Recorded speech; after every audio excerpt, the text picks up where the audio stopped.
Hi, I'm Heather, makeup artist for Very. I'd like to show you how to create a quick smoky eye that's perfect for going straight from work to party time. I already have basic makeup on, so I'm going to take a neutral eyeshadow and sweep it across the eyelid and blend into the crease of my eye. To make this super quick and easy, I'm going to apply a rough eyeliner across the lash line with a kohl pencil. Don't worry about getting it neat or symmetrical, as I'll use a brush to smudge it out.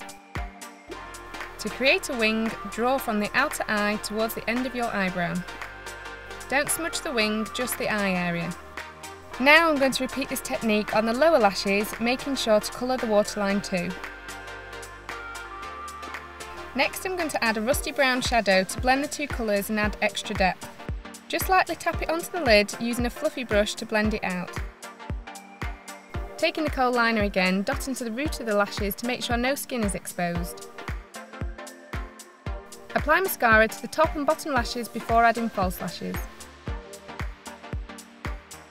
To complete the look, add bronzer, blusher and a matte neutral lipstick. Now I'm ready for a fab night out.